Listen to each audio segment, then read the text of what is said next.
Noises continued, and my sleep became more fragmented and troubled. I decided to document the disturbances, hoping that a record of the sounds might help my case. I set up a voice recorder in my bedroom and left it running overnight. When I reviewed the recordings, I was struck by the clarity of the sounds. The footsteps were unmistakable, along with the whispered conversations that seemed to drift through the walls.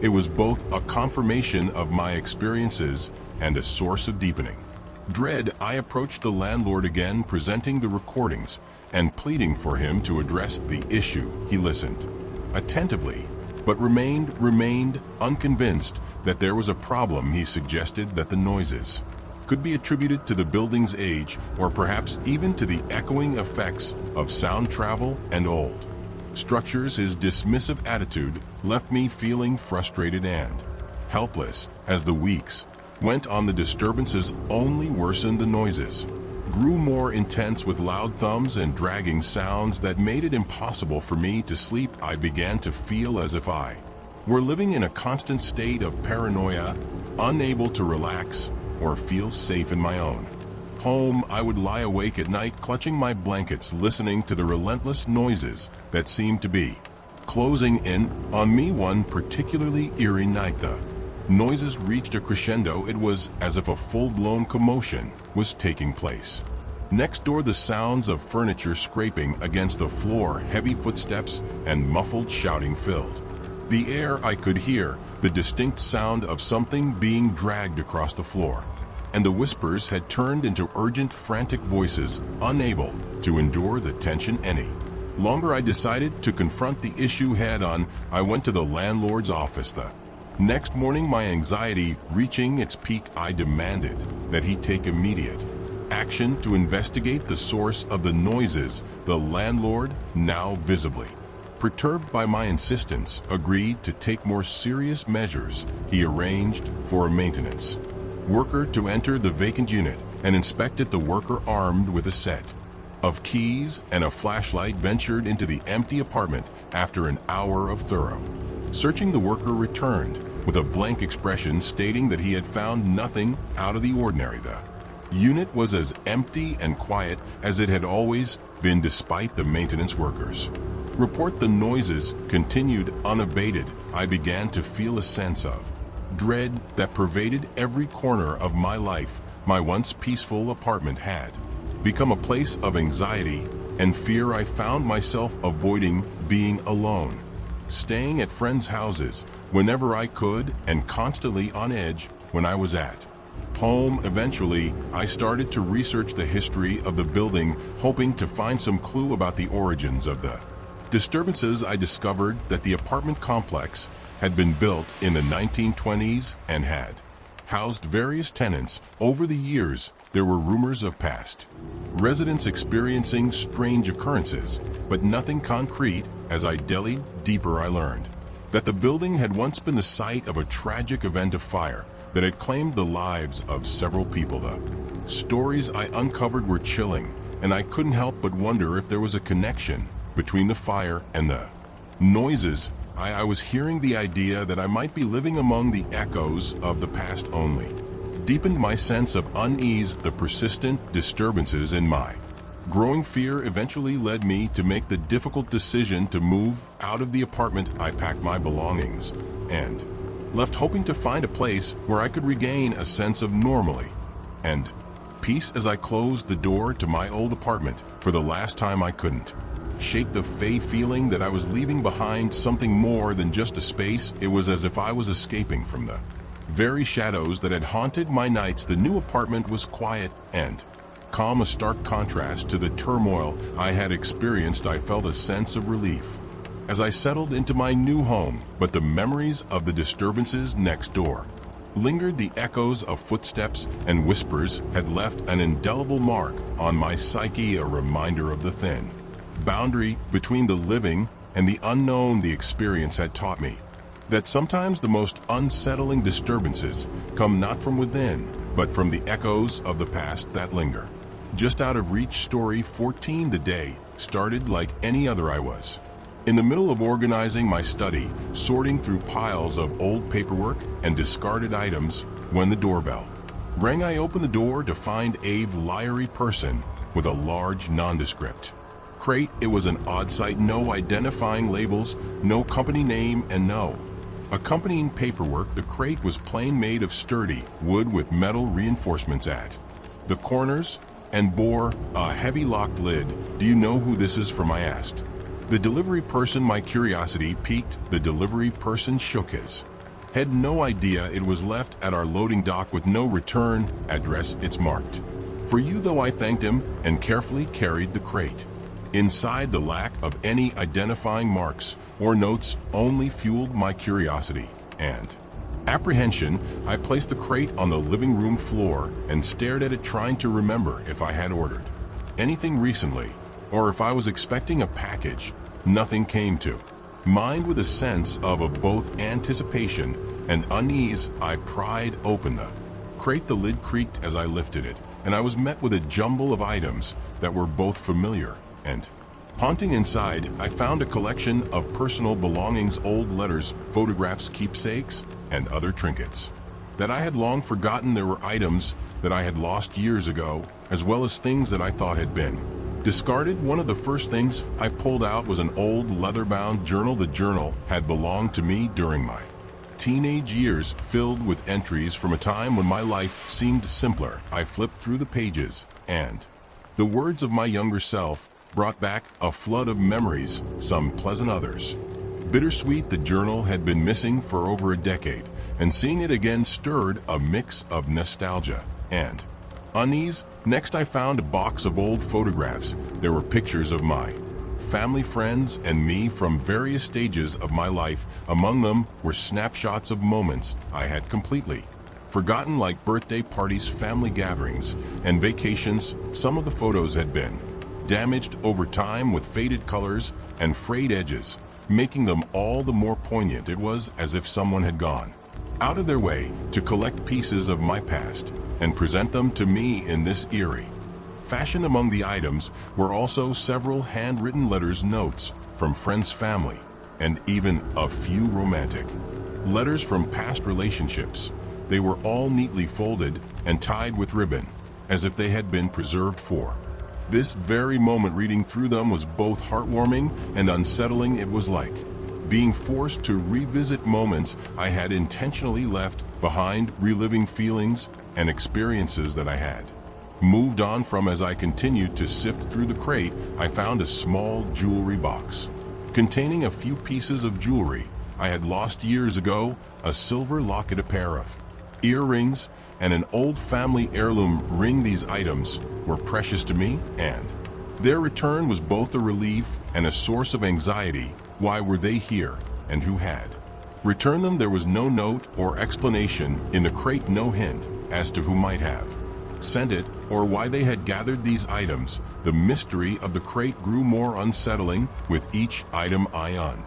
It was clear that someone had gone to great lengths to collect and return these personal belongings, but the lack of context made the gesture feel ominous. I searched the crate for any clues or hidden messages, but it was empty. The crate itself had no markings or inscriptions that might provide insight into its origins. The absence of any identifying information made the entire situation more disconcerting. I felt like I was being watched or manipulated, but I couldn't figure out the motive or the identity of the sender. In the days that followed, I couldn't shake the feeling that something was amiss. The crate and its contents had a way of invading my thoughts, making me feel uneasy. In my own home, I found myself revisiting the items, trying to find meaning or patterns in the assortment of my personal history. Each time I looked at the items, I felt a sense of violation, as though someone had been rummaging through my past without my consent. I considered reporting the crate to the authorities, but the lack of evidence and the fact that nothing seemed to be missing or damaged made me hesitant. What would I even tell them? That someone had returned my old belongings with no explanation. It sounded implausible and would likely lead to little actionable information. Instead, I decided to keep the items in a secure place and try to move on with my life. I was determined not to let the crate dominate my thoughts or disrupt my daily routine. However, the sense of intrusion lingered every time I looked at the crate or the items. I was reminded of the unsettling music experience. In an effort to reclaim a sense of normalcy, I focused on organizing and cataloging the items in the crate. I took the opportunity to sort through old letters and photographs, creating new albums, and organizing my memories in a more deliberate way. This process helped me come to terms with the past and regain a sense of control over my own history. The crate eventually became a part of my life's landscape, a strange reminder of the mysteries that sometimes lurk in our everyday existence. While the identity of the sender remained unknown and the purpose of their actions remained a mystery, the experience had a profound impact on me. It made me more aware of the fragility of privacy and the ways in which our personal histories can be unexpectedly revisited. As time went on, the initial shock of the crate faded, but the lesson remained. The experience taught me to appreciate the present and to treasure the moments I had with loved ones, all while remaining vigilant about the boundaries of my personal space. The crate may have been a disturbing reminder of my past, but it also reinforced my resolve to live in the moment and to cherish the memories that truly mattered. Story 15. It was a crisp autumn night when I discovered my car had been stolen. The realization came as a jolt when I stepped outside to head to work, only to find an empty parking space where my vehicle had been. The sense of violence was immediate and overwhelming. I called the police, filed a report, and began the process of dealing with the loss. The days that followed were filled with frustration. I had to arrange alternative transportation, juggle appointments, and manage the inconvenience of being without my car. It was a waiting game, hoping that my vehicle would be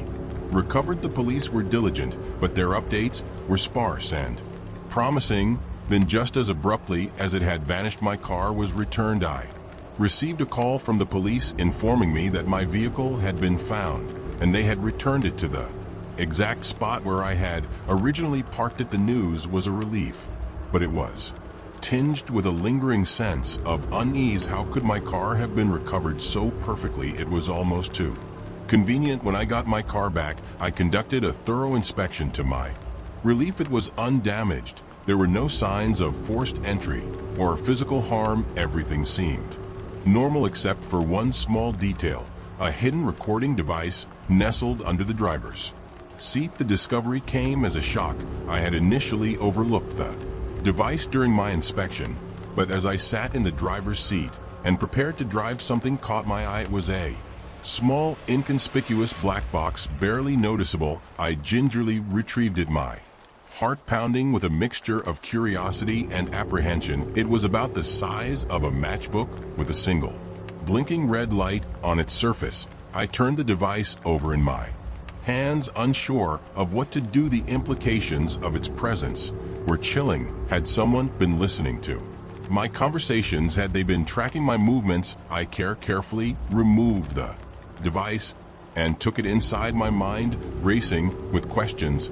Once inside, I connected the device to my computer. The process was simple but tense. The device was designed to be user-friendly, and within moments I had accessed the files stored on it. The recordings began to play, each one a snapshot of my daily life over the past week. The first recording was of a casual conversation I had with a friend at a coffee shop. The next few were snippets from phone calls and meetings, mundane and ordinary. As I continued to listen, my sense of violation deepened. The recordings captured not just conversations, but also the ambient sounds of my daily life: the clinking of dishes, the hum of traffic, the rustle of papers. There were fragments of my private world pieced together without my consent. My mind raced with possibilities.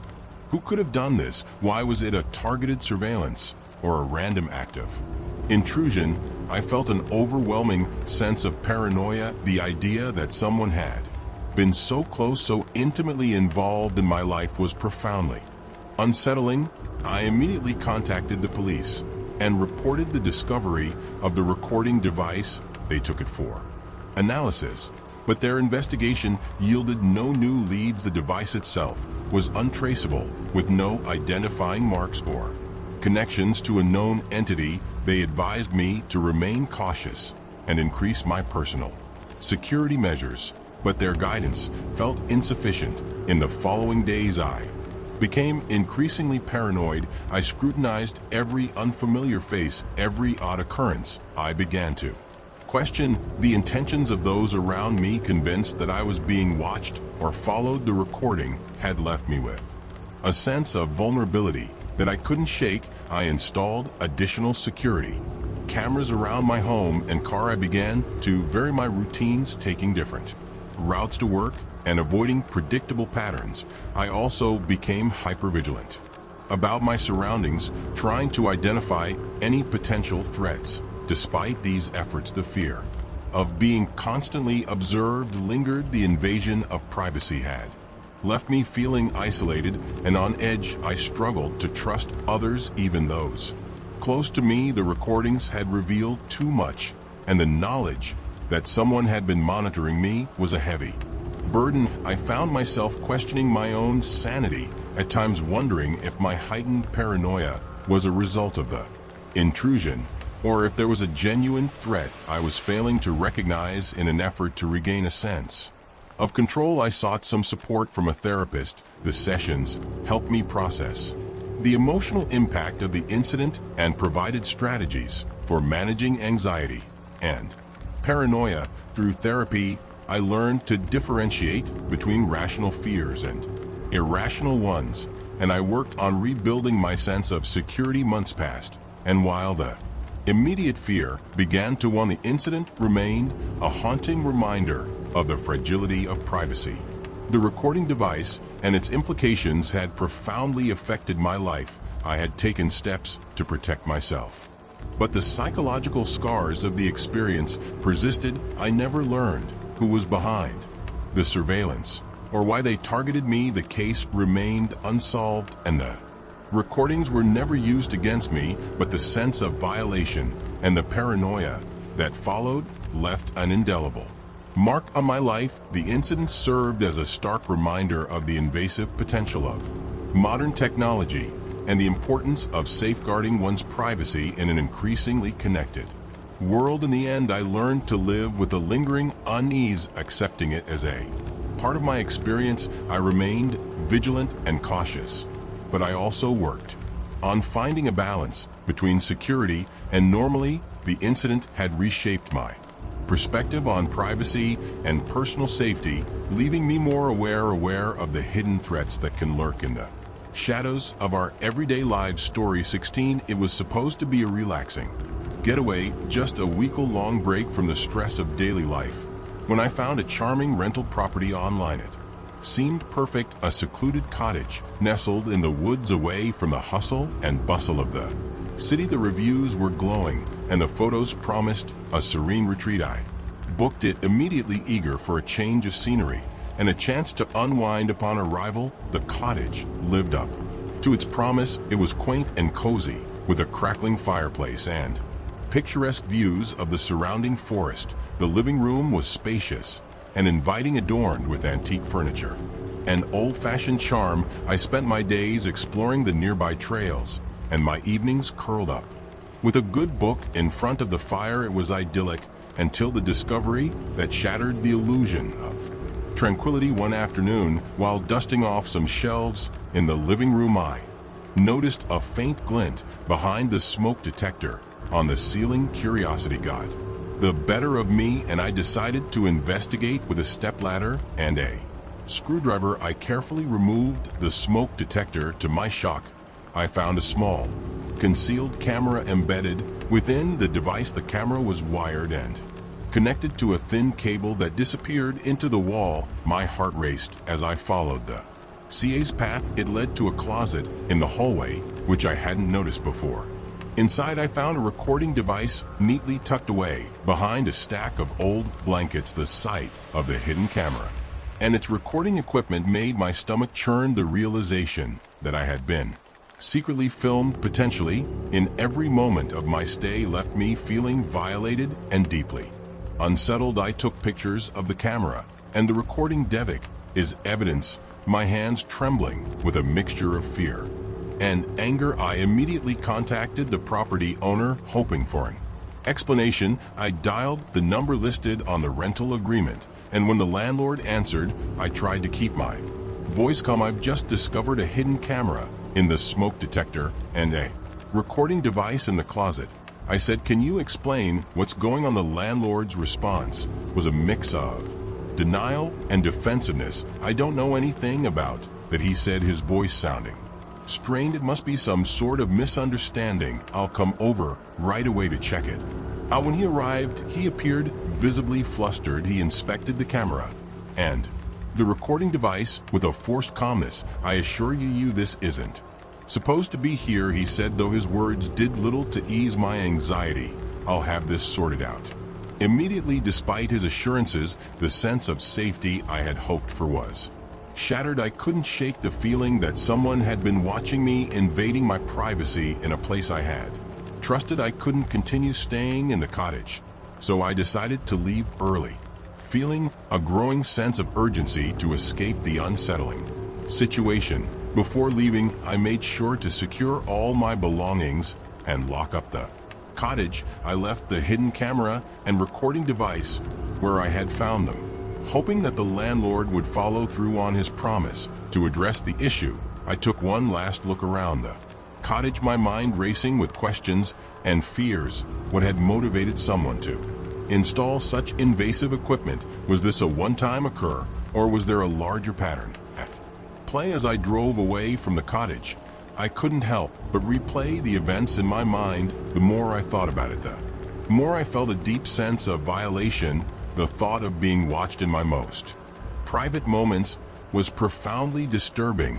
I made a mental note to contact local authorities and file a formal complaint. It was essential to ensure that this issue was investigated thoroughly and that others were warned about the potential breach of privacy. Once I returned home, I followed through with my plan. I reported the incident to the police and provided them with the evidence I had collected. They took my statement and assured me they would look into the matter. I also contacted the rental platform to report the property and ensure that no one else would have to experience such an invasion of privacy. The aftermath of the incident left me feeling on edge. The cottage, which had initially promised peace and relaxation, had become a source of anxiety and distress. I found it difficult to shake off the feeling of being watched, even in the comfort of my own home. I couldn't help but wonder about the motivations behind the hidden camera and recording device. Were they part of a larger scheme, or was this an isolated incident? Despite the unsettling experience, I tried to focus on moving forward. I took extra precautions to protect my privacy and remain vigilant. The incident served as a stark reminder of the importance of safeguarding one's personal space and being cautious when staying in unfamiliar places. In the end, the hidden camera incident became a haunting memory, a reminder of how easily trust can be broken and how essential it is to be aware of one's surroundings. The cottage, once a symbol of escape, now stood as a cautionary tale of invasion and violation. The experience had taught me to be more vigilant and to trust my instincts when something felt off.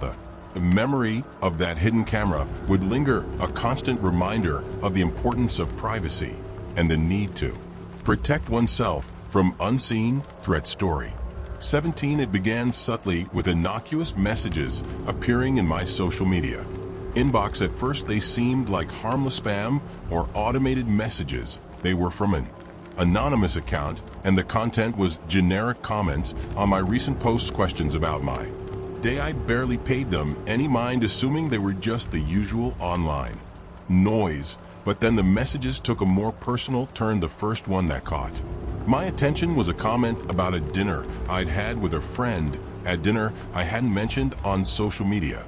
The message was vague but unnerving. "I hope dinner with Alex went well. You seem to have a good time." I was startled. I had not shared any details about this dinner online. The message was unsettling, but I brushed it off as a strange coincidence. I changed my social media passwords, hoping to ward off any potential intruders. It seemed like a reasonable step, and I hoped that would be the end of it. But the messages kept coming. They grew more specific and intrusive. They started mentioning my daily routines and private interactions that I hadn't posted or shared online. One message read, "I saw you at the coffee shop yesterday. You were reading that new book you love." I hadn't mentioned my coffee shop visit or the book to anyone, let alone online. It felt like someone was watching my every move, and the invasion of privacy was deeply disturbing. The anonymity of the messages made them even more unnerving. The account that sent them had no profile picture, no real information, just a blank slate. I reported the messages to the social media platform, hoping that removing the account would put an end to the intrusion. But despite the reports and password changes, the messages continued. The next set of messages were even more invasive. They detailed conversations I'd had with friends and family, events I had attended, and even private thoughts I had shared in conversations. The sender seemed to know things about me that I hadn't posted or discussed publicly. One message read, "I'm glad you and Lisa were able to resolve that argument. You seemed much happier after your talk, feeling increasingly vulnerable." I reached out to my close friends and family, asking if anyone had shared personal information about me. No one had. Everyone was puzzled and concerned, but no one had any answers. The messages had reached a new level of psychological intimidation, and my sense of safety was rapidly eroding. I consulted with a cybersecurity expert who examined my devices for any signs of hacking or malware. They found no evidence of a breach, which was both a relief and a source of further anxiety. If my devices weren't compromised, it meant that the stalker had access to my life in ways I couldn't understand. It was a chilling realization. In my growing paranoia, I began to alter my routines and avoid places I frequented. I stopped sharing any details about my life online, hoping to make it harder for the stalker to gather information. Despite these precautions, the messages continued, all referencing recent events I hadn't mentioned anywhere. One particularly disturbing message read, "I noticed you've been avoiding the gym lately. I hope you're okay. Maybe you're just taking a break." I hadn't shared my gym schedule or my reasons for changing it with anyone, let alone online. The level of detail in these messages was suffocating, making me feel trapped in a constant state of surveillance. The anxiety of being watched took a toll on my mental health. I struggled to maintain a semblance of normally in my daily life, but the constant fear of being observed was overwhelming. I felt like I was living in a glass box, with every action and thought potentially scrutinized by an unseen observer. The situation escalated when the messages began to include threats. One night, I received a message saying, "I know where you live. I'll be watching you." The threat was explicit, and it sent me into a panic. I immediately contacted local law enforcement, providing them with the details of the messages and the anonymous account. They began an investigation, but found little to go on. The anonymity of the messages made it challenging to trace the source, despite the police's efforts and my attempts to safeguard my personal information. The messages persisted. They became menacing, and the feeling of being stalked became a constant presence in my life. I had installed additional security measures in my home and started to take extra precautions when leaving or arriving, yet the sense of being constantly watched never faded. As the months passed, the messages gradually stopped. The anonymous account disappeared, and the intrusive communication ceased. I was left with a lingering sense of unease and heightened awareness of my surroundings. The experience had left a mark on me, and the psychological impact of being observed and threatened took time to overcome. I never discovered who was behind the messages or what their motives were. The anonymity of the stalker added to the sense of dread, leaving me with unanswered questions and a profound sense of vulnerability. The incident had taught me the importance of vigilance and the limits of online privacy, and it served as a stark reminder of the unsettling ways in which technology can be used to invade personal space. The experience had changed me, and though I tried to move on, the feeling of being watched remained a haunting echo in my life. It was a constant reminder of how fragile our sense of security can be and how the unseen can have a profound impact on our well-being.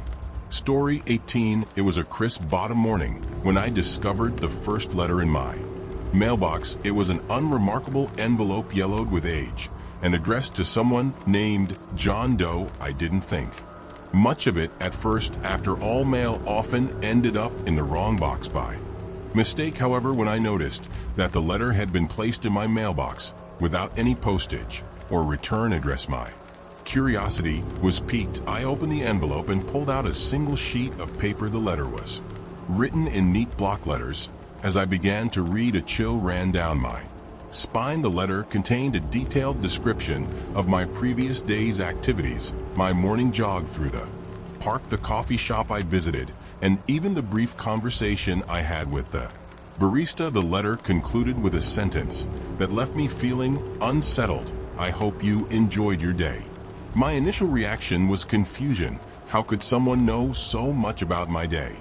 I chalked it up to an elaborate prank or a mix-up of someone's personal notes. Still, the letter left me with an uneasy feeling. Over the next week, I received 3 more letters, each more disturbing than the last one, described in vivid detail my evening spent reading a book on my porch. Another letter described my interactions with a delivery person who had come to my house, including specific details about our brief conversation. The latest letter described a private moment in my home, how I had rearranged the furniture, and a comment I had made aloud about wanting to redecorate. Each letter was unsettling, but the feeling of being watched was overwhelming. It was as if someone had been shadowing me, documenting every move I made. I grew increasingly paranoid and began to scrutinize every detail of my daily routine, searching for clues or patterns that might explain the surveillance. Desperate for answers, I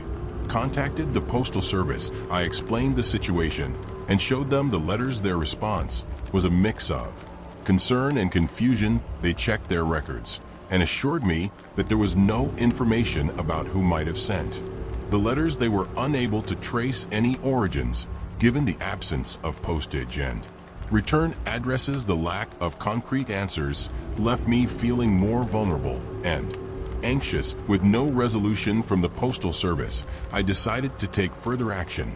I installed security cameras around my home, hoping they might capture some evidence of the person responsible. I also began keeping a detailed log of any unusual occurrences or individuals who might have been acting suspiciously near my house. The days turned into weeks, and the letters continued to arrive. They became more detailed and personal, describing not just my activities, but my thoughts and feelings. One letter even included a drawing of my house from a vantage point that suggested someone had been watching from across the street. The letters were becoming increasingly invasive, and my anxiety grew with each new arrival. I reached out to the local police department, presenting the evidence I had gathered. The officers were sympathetic and took the situation seriously, but without concrete evidence or a clear suspect, their investigation was limited. They advised me to be cautious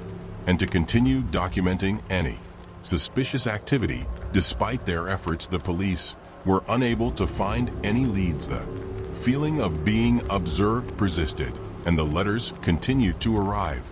I felt trapped in a nightmare of my own making, unable to escape the constant scrutiny that had become a part of my daily life. My home was a place of comfort, now felt like a prison. One particularly unsettling letter arrived on a rainy afternoon. It detailed an intimate conversation I had had with a close friend, including private details that made me feel violated. I became convinced that someone was using hidden cameras or some other means to invade my privacy. The thought of being watched through hidden lenses made me feel constantly on edge. In a desperate attempt to regain control, I decided to take a different approach, I began to alter my routines, changing my daily schedule and avoiding places I had previously frequented. I hoped that by making my activities less predictable, I could throw off the person who was monitoring me. I also increased the security measures around my home, installing motion sensor lights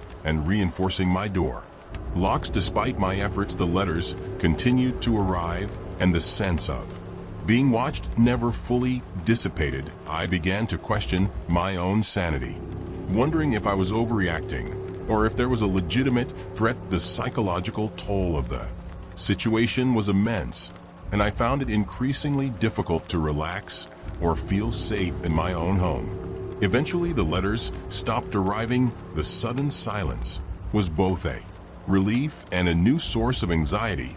I couldn't shake the feeling that the person behind the letters might be watching me, waiting for the right moment to strike again. The sense of being observed had left a lasting impact on my life, making me wary of my surroundings and suspicious of those around me. In the end, the experience taught me a profound lesson about the agility of personal privacy and the invasive power of unseen observers. The letters, with their detailed descriptions and unsettling insights, had exposed a vulnerability I hadn't fully understood before. Although the physical evidence of the surveillance was gone, the psychological scars remained a constant reminder of the time when my sense of safety and normalcy was shattered by an unknown, ever-watchful presence.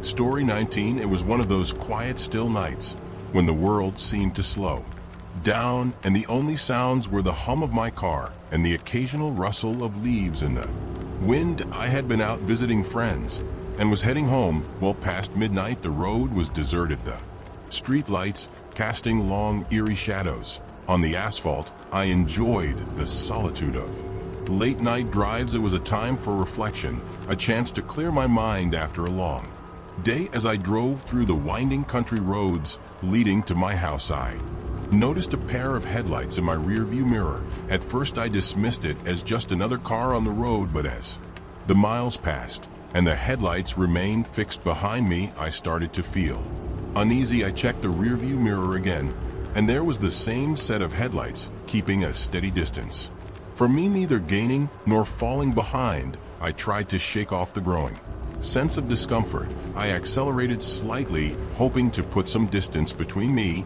and the car, but the headlights remained locked onto me. I slowed down, and the car followed suit. A knot tightened in my stomach. The road was deserted, and the only thing that broke the silence was the rhythmic thrum of my tires on the pavement. I made a sharp turn onto a less traveled road, hoping to lose the car in the maze of twisting lanes. But when I glanced in the rear view mirror, the headlights were still there, seemingly undeterred by the detour. My heart raced, and I could feel the sweat forming on the back of my neck. I had heard stories about people being followed, but I never imagined I'd be in such a situation. As the tension mounted, I decided to test the situation further. I took a series of unpredictable turns, changing speed frequently, hoping to shake off the persistent tail. The car's headlights followed each maneuver with eerie precision.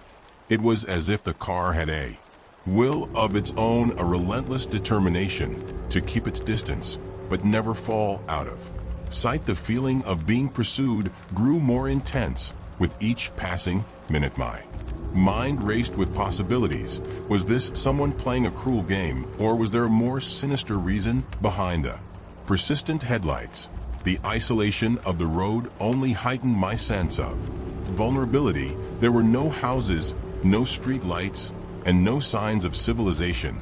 Just me, my car, and the ever-present headlights behind me. I decided to make one final dramatic move. I pulled into a small gravel lot that was barely visible from the road. I turned off my headlights and engine, hoping to conceal my presence and see if the car would pass by. I sat in the darkness, straining my ears for any sign of movement. For a moment there was silence. I held my breath, my heart pounding in my chest. After what felt like an eternity, I saw the headlights of the car slowly approach the lot. They stopped just outside, and for a few agonizing moments. It seemed like the car was scanning the area. The silence was deafening, and I could almost feel the weight of the situation pressing down on me. I watched in trepidation as the headlights slowly moved away. Disappearing down the road, I waited for several more minutes, making sure the car had truly left before I dared to start my engine again. When I finally pulled back onto the road, my pulse was still racing and my hands were gripping the steering wheel with white-knuckled in intensity. One kept glancing in the rear view mirror, half expecting to see the headlights reappear. The rest of the drive home was nerve-wracking. Every car that came into view felt like a potential threat, and I was hyper-aware of every passing vehicle. When I finally pulled into my driveway and shut the garage door behind me, a wave of relief washed over me, but the anxiety lingered. The eerie feeling of being pursued stayed with me long after I was safely inside my house.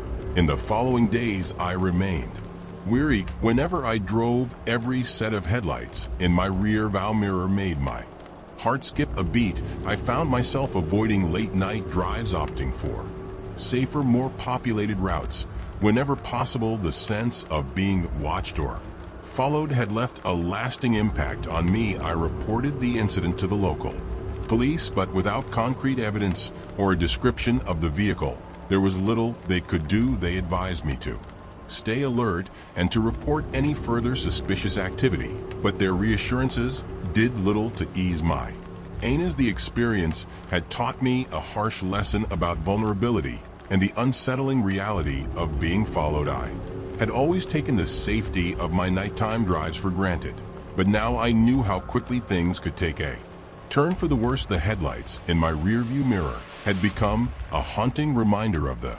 unpredictability of the world, a constant shadow in my mind that made me question the safety of the roads I once felt so comfortable on. Though the car never reappeared, and the feeling of being pursued eventually faded, the impact of that night stayed with me. The once peaceful solitude of my late-night drives was now tinged with a sense of caution, a reminder of the darkness that can lurk even in the most familiar places. Story 20. It started as an occasional nuance and unexplained ringing of the doorbell at odd hours. At first, it was easy to brush off. I'd been in the middle of late night work or a quiet evening at home. When the chime echoed through the house, I would rush to the door expecting to find a visitor or perhaps a delivery, only to find an empty porch. No one was ever there. The first few times it happened, I tried to convince myself it was just a prank or a random malfunction. I checked the doorbell system, ensured the wiring was intact, and even replaced the batteries. Everything seemed in order. Still, the ringing persisted, always at strange hours, late at night, in the early morning, or even just as I was about to fall asleep. The frequency of these occurrences increased. It wasn't long before the doorbell rang, almost mightily disturbing my peace and sleep. Each time I would answer the door with a mix of irritation and anxiety, only to be greeted by the cold, empty night. I began to dread the sound of the doorbell, which had once been a benign, even reassuring noise. Determined to put an end to the disturbance, I decided to upgrade my doorbell system. I installed a new state-of-the-art doorbell with a video camera, hoping that the advanced technology might help catch whoever or whatever was behind the mysterious ringing. I also made sure to install new wiring and a fresh set of batteries, ensuring that every component was in top condition. For a brief moment, I thought the problem had been resolved. The new doorbell system was quiet for a few nights, and I began to relax, thinking that the issue was merely a result of the old system's malfunction. However, it wasn't long before the ringing started again. I woke one night to the familiar chime of the new doorbell. Disoriented, I stumbled out of bed and checked the video feed on my phone. The camera captured nothing but a dark, empty porch.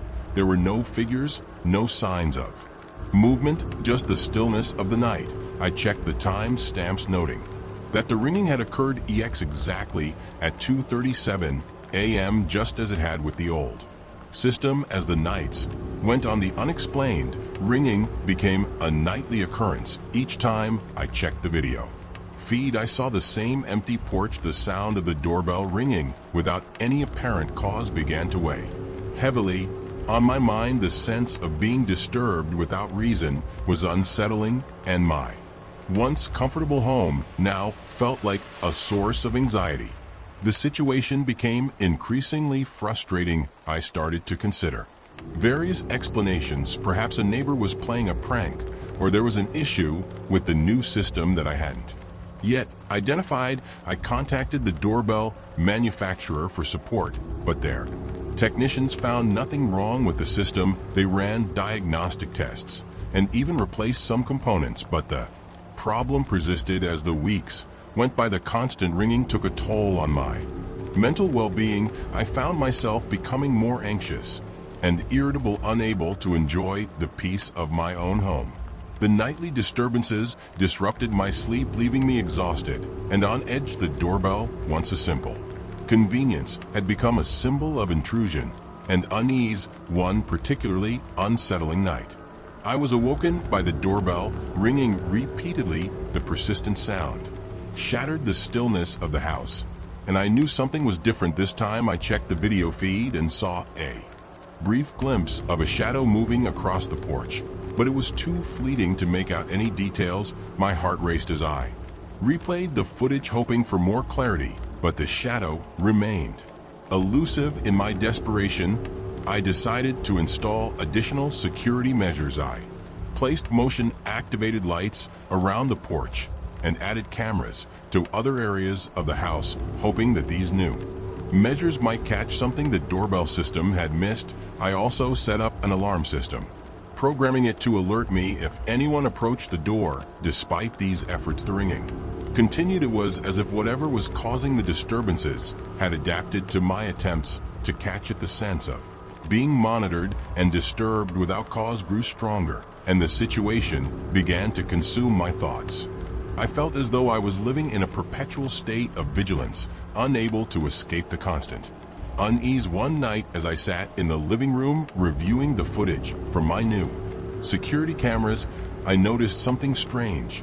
In one of the video clips, the doorbell seemed to ring without any apparent trigger. The footage showed the doorbell lighting up and emitting its chime, even though no one was visible on the porch and no motion sends ERS had been triggered. I contacted a local paranormal investigator, hoping that they might offer some insight into the situation. They conducted a thorough investigation, including checking for any electromagnetic interference or environmental factors that might explain the ringing. However, their findings were inconclusive, and they could not identify any clear cause for the disturbances. The investigators suggested that the doorbell ringing could be a manifestation of residual energy or a haunting, though I was skeptical. The idea that something supernatural might be at play was unsettling, but it seemed as plausible as any other explanation. The investigators' visit left me with more questions than answers, and the eerie feeling of being watched persisted. Over time, the frequency of the doorbell ringing began to diminish.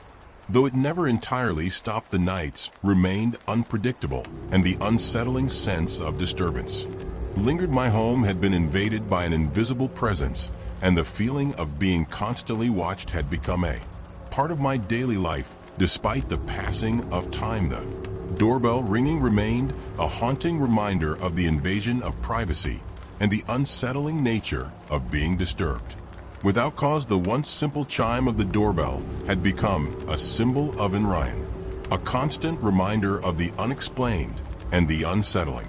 Unknown story 21. I woke up to an empty apartment, the kind of silence that seems too loud, the usual clamor of the coffee machine, and the faint rustle of my roommate moving around in the kitchen were conspicuously absent. I called out his name, but the only response was the echo of my voice. Puzzled, I ventured out of my room. The apartment was eerily still, and a quick glance around confirmed my roommate Dave was nowhere to be found. His bedroom door was slightly ajar, which wasn't unusual. He was a pretty laid-back guy about personal space, I knocked lightly, then opened it.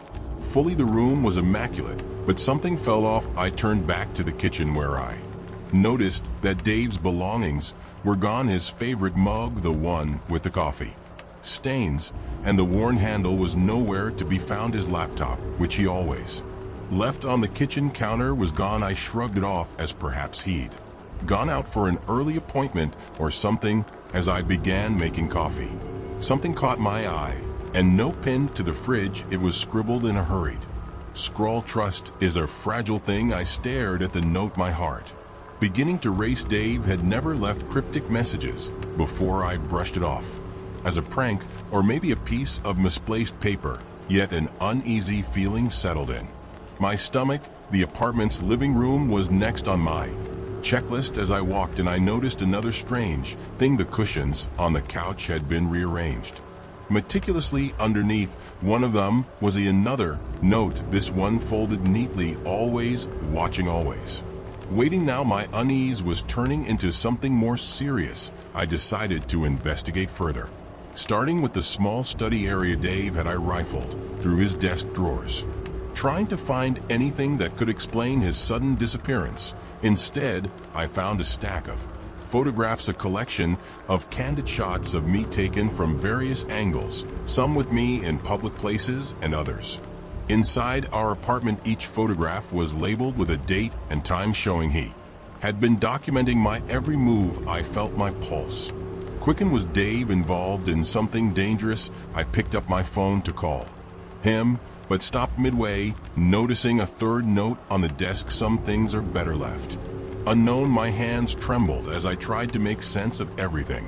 Dave had been living a double life, one that involved not only secretly observing me, but also keeping meticulous records of his observations. The realization was chilling. I needed to know more, so I started to go through his personal belongings. His closet revealed nothing but the usual clothes, though I did find an empty safe behind a hidden panel in the wall. My curiosity was piqued, but I had no idea what could have been inside it or where it might be. Now, as I continued my search, I found another note, this time in the bathroom. "Everyone has secrets." I tried to shake off the creeping paranoia. Dave was always the type to have quirks, but this went beyond anything I could have imagined. I needed to understand why he had done this and where he had gone. Feeling increasingly desperate, I decided to check his car, hoping to find some clue about his whereabouts. Outside, the car was parked in its usual spot. The driver's side door was slightly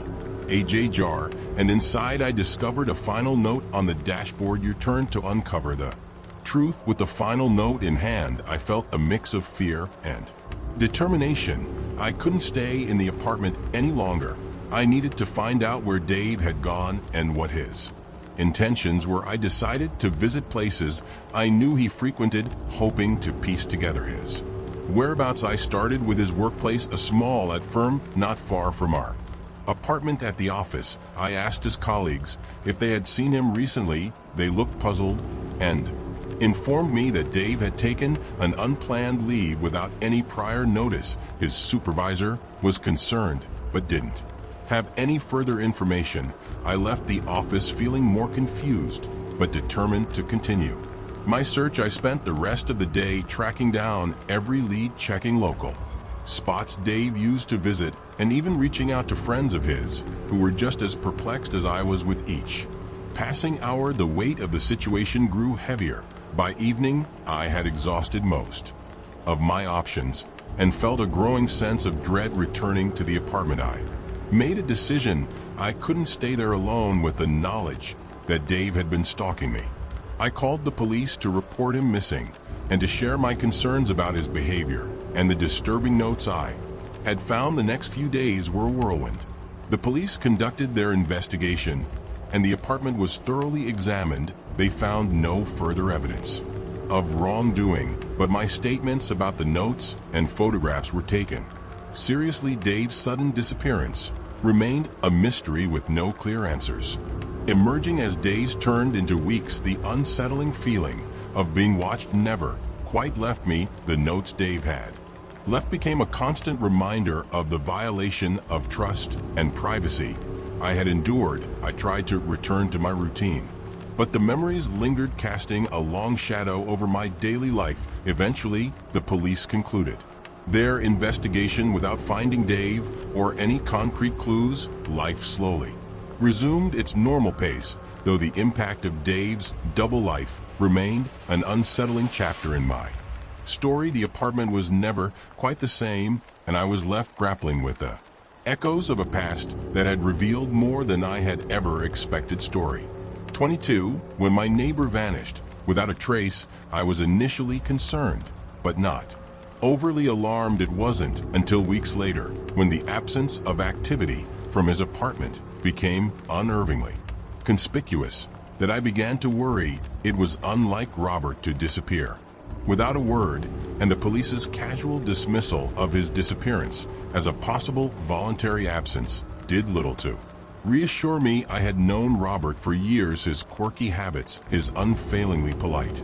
nods in the hallway, and his peculiar collection of antique clocks that ticked harmoniously through the thin walls of our shared building. As I watched the situation unfold, a gnawing curiosity began to creep into my thoughts. What if Robert's disappearance wasn't as innocent as it seemed? Robert had always been a bit of a mystery. He kept to himself, rarely mingling with the other tenants.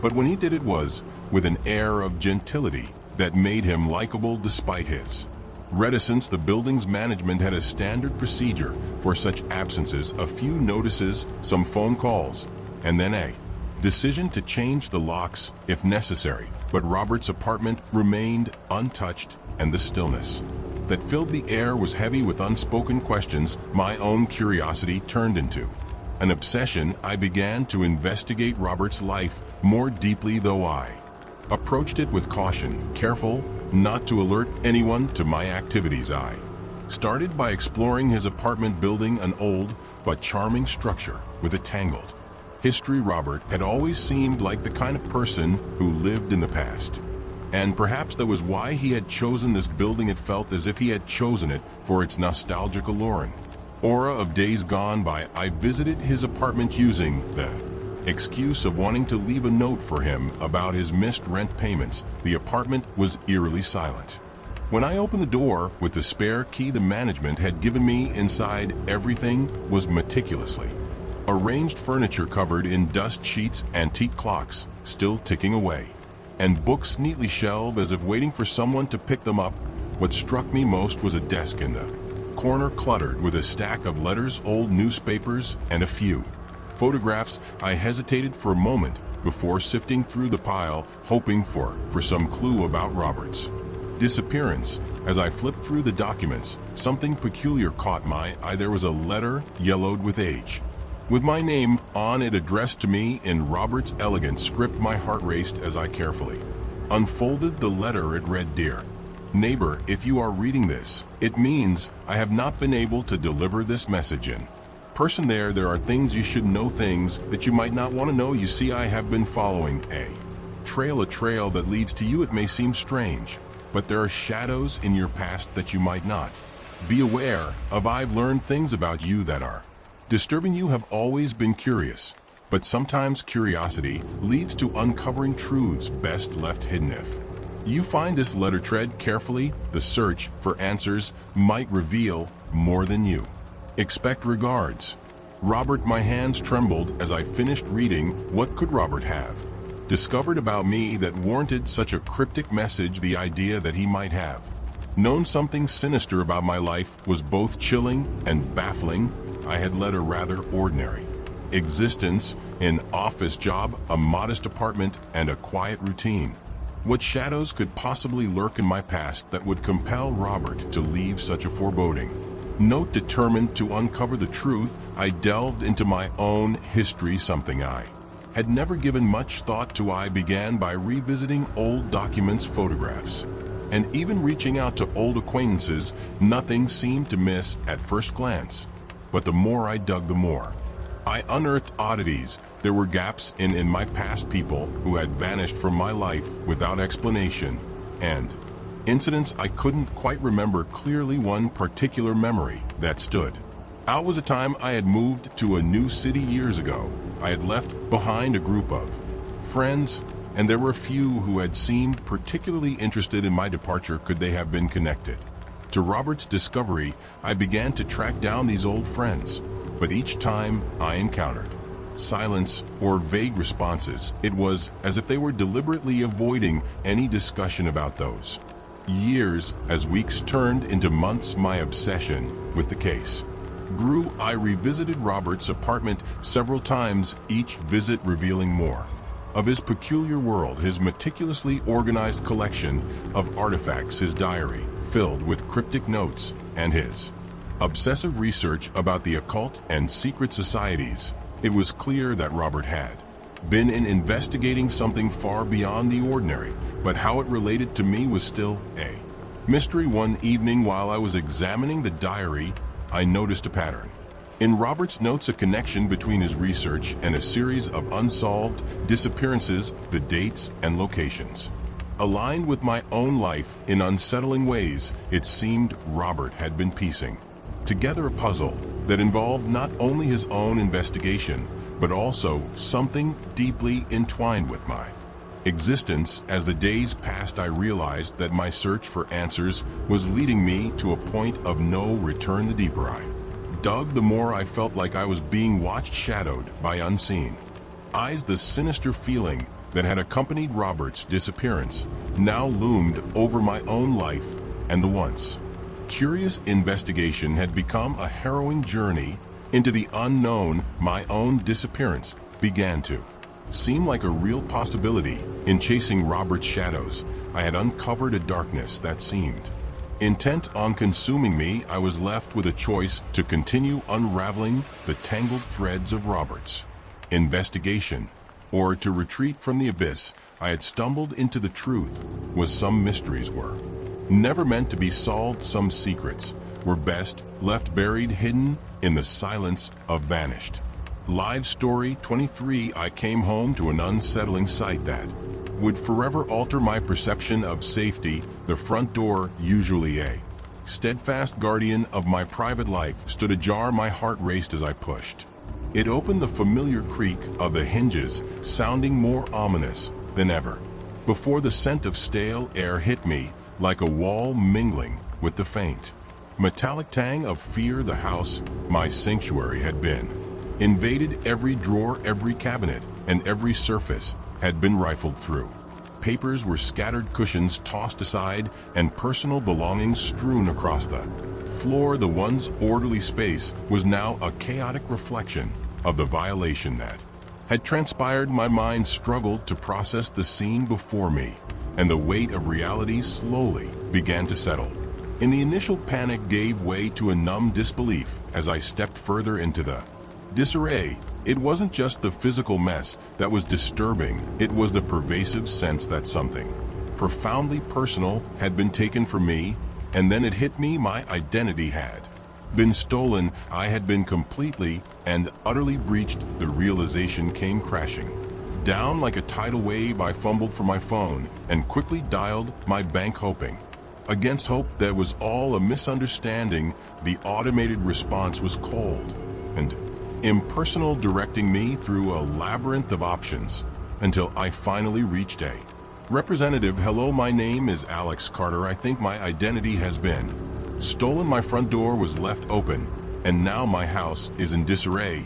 I need to know if there have been any unauthorized transactions on my account, I said, my voice trembling. The representative's voice was calm and professional, but it did little to soothe my frayed nerves. As I answered her questions and verified my identity, I was informed that my worst fears were true. Several large transactions had been made from my accounts in the past week. My heart sank further as the representative assured me that they were already investigating the matter, but recovery would be a lengthy process. I hung up, my thoughts swirling with anxiety and confusion. The gravity of the situation continued to deepen as I began to make calls to the other institutions where my personal information might have been compromised. Each call was met with a similar grim response: accounts frozen, new fraudulent activities reported, and an endless list of steps to follow to secure my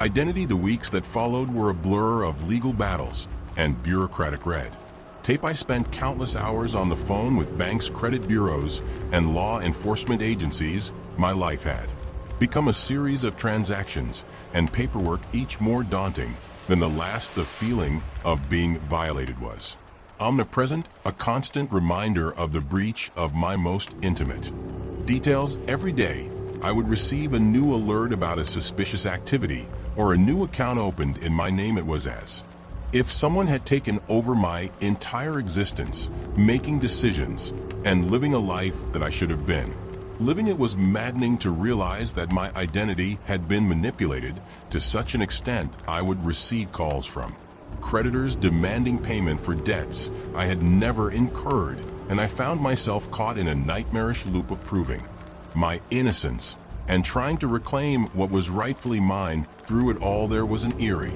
sense that my life had been taken over by an imposter who was living it more effectively than I ever could. The stolen aspects of my identity seemed to be curated with a precision that bordered on personal. My preferences, my hobbies, even my social circles seemed to be used against me. It wasn't just about the financial loss, it was about the emotional toll of having my personal life so thoroughly invaded. The stolen sense of control was perhaps the hardest part to grapple with. The knowledge that someone else was using my name, my social security number, and my reputation to forge a new identity was profoundly unsettling. It felt like I was no longer the person I had been before the invasion.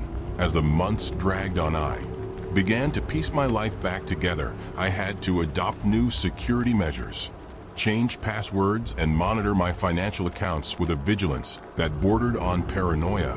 But no amount of precaution could erase the emotional scars left by the experience.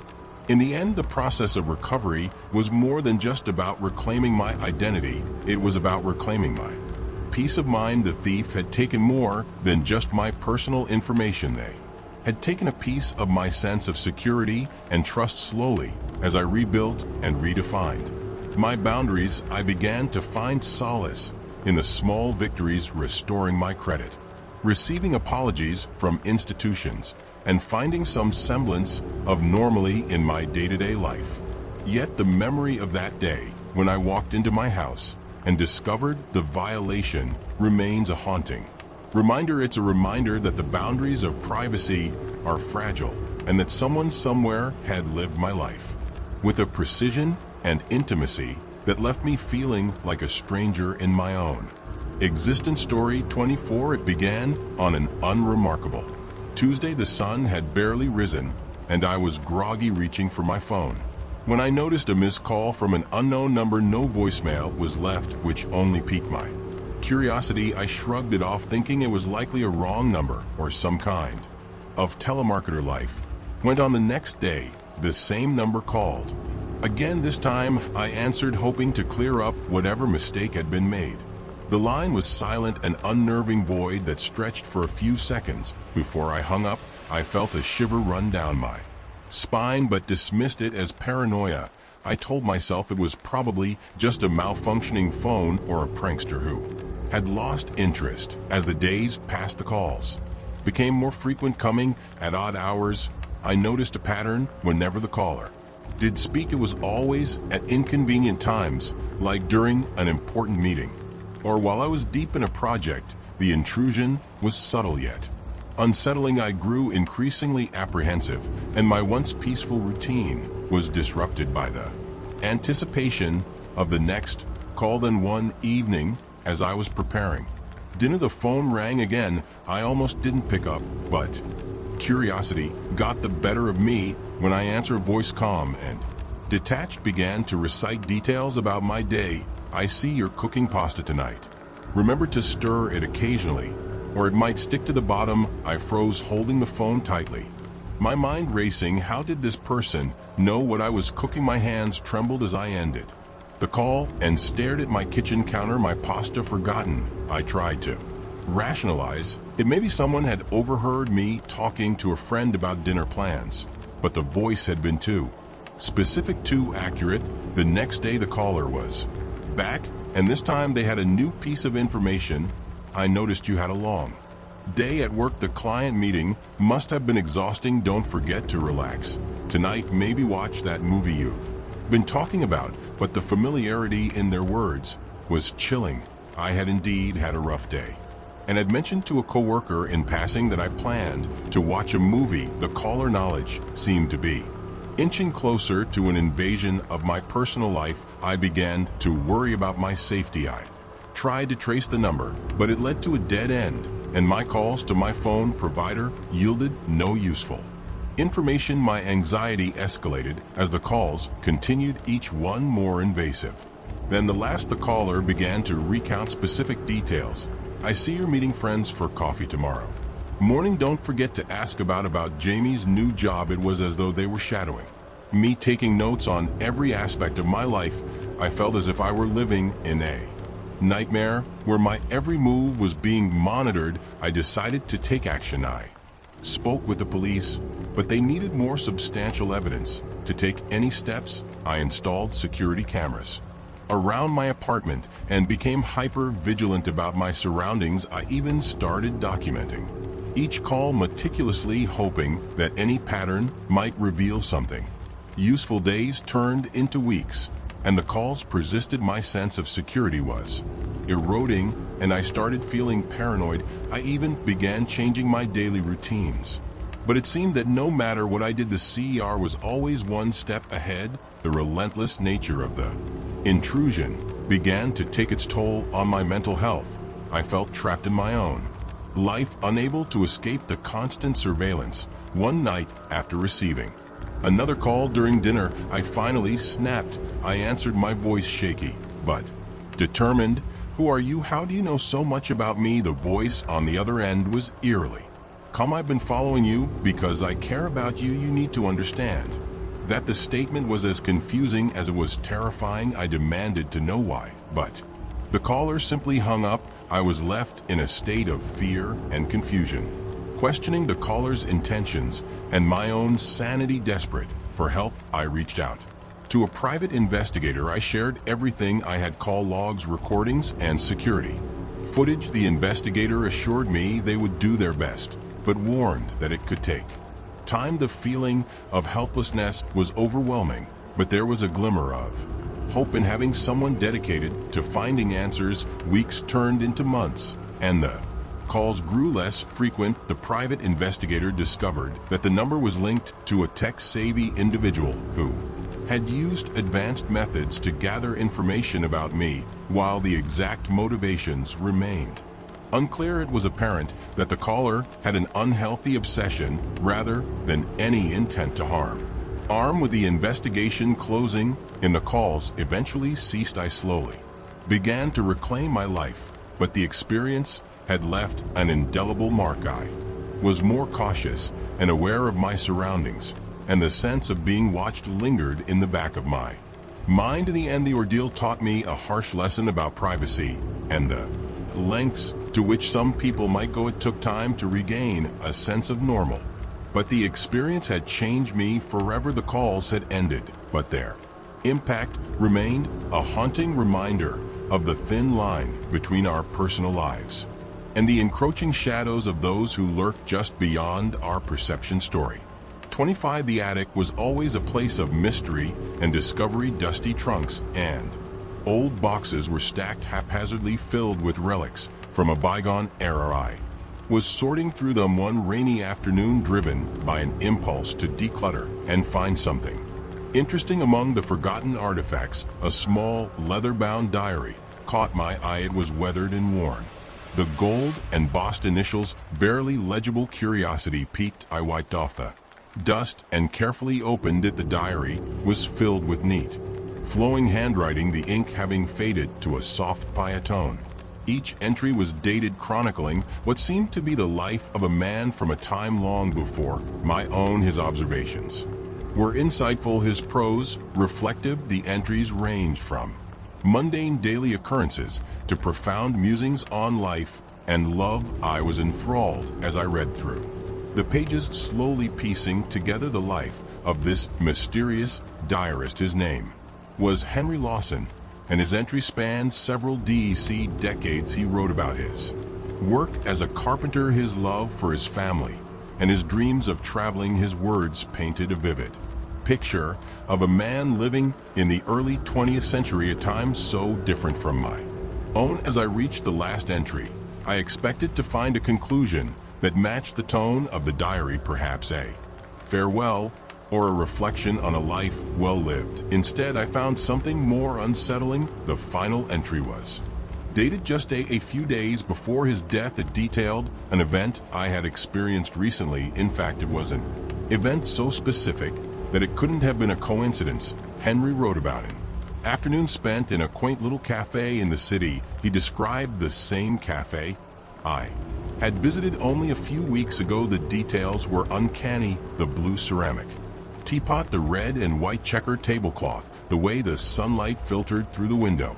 He even mentioned a conversation with a young woman who had come in wearing a blue dress exactly like the one I wore that day. My heart raced as I read further. Henry wrote about my recent visit in such precise detail that it was as though he had been there sitting across from me. He described my actions, my thoughts, and even my emotions with a level of accuracy that was impossible to ignore. The entry ended with a cryptic note: I feel as though the threads of time have woven my life into yours. I hope you understand what I mean. The sense of unease grew as I flipped through the remaining pages of the diary, searching for any hint that could explain this anomaly. Henry had passed away in 1945, and I was born decades later. How could his experiences align so perfectly with mine? Was it possible that someone else had written these entries, blending their life with mine? But the handwriting, the ink, and the style were unmistakably his. Desperate for answers, I decided to investigate Henry's life further. I visited the local historical society and